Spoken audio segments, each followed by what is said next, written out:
यवतमाल जिले की 7 विधानसभा सीटों पर बुधवार 20 नवंबर को मतदान होने वाला है।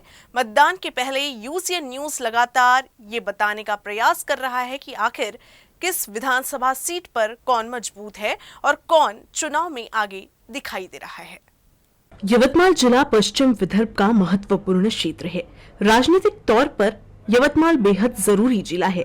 जिले में विधानसभा की 7 सीट आती हैं।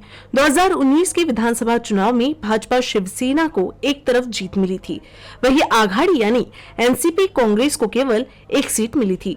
2019 के चुनाव परिणाम के अनुसार यवतमाल, रालेगांव, वणी, आरणी, उमरखेड़ में भाजपा और दिग्रस सीट पर शिवसेना के उम्मीदवार जीते थे। वहीं पुसद सीट पर एनसीपी उम्मीदवार की जीत हुई थी। कांग्रेस का इस चुनाव में खाता नहीं खुला था। 2019 के अनुसार यवतमाल से भाजपा के मदन येरावार, वणी विधानसभा सीट से संजीव रेड्डी बेतकुरवार को जीत मिली। रालेगांव से सतीश उइके दूसरी बार भाजपा की टिकट पर जीते। उमरखेड़ विधानसभा सीट से भाजपा प्रत्याशी नामदेव ससाने चुनाव जीते थे। शिवसेना के संजय राठौड़ ने दिग्रस सीट से चुनाव जीता था।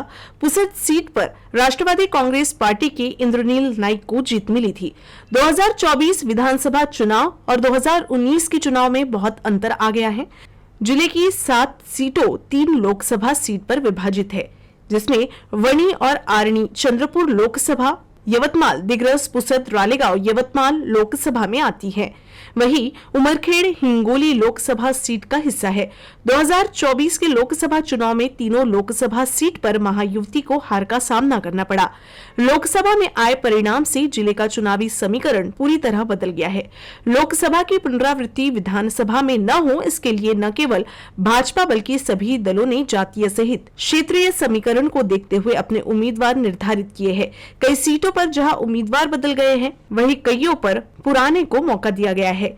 दलों की जारी सूची के अनुसार यवतमाल सीट पर इस बार मदन येरावार के सामने कांग्रेस के बाला साहेब मंगरूलकर खड़े हुए हैं। आरणी सीट पर भाजपा के राजू तोडसा वर्सेस जितेंद्र मोघे के बीच लड़ाई है।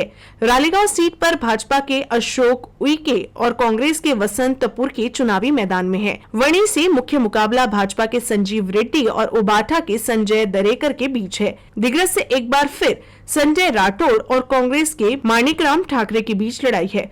उमरखेड़ में भाजपा के किशन वानखेड़े और कांग्रेस के साहेबराव कांबले के बीच मुख्य मुकाबला है। पुसद सीट पर एनसीपी अजित से इंद्रनील नाइक और एनसीपी शरद पवार गुट से शरद मैदान में है। 2024 की चुनावी स्थिति की बात करें तो यवतमाल सीट से विधायक मदन येरावार की स्थिति इस बार अनुकूल नहीं दिखाई पड़ रही है। शहर की कानून व्यवस्था, पीने का पानी जैसे मुद्दे चुनाव में हावी दिखाई दे रही हैं।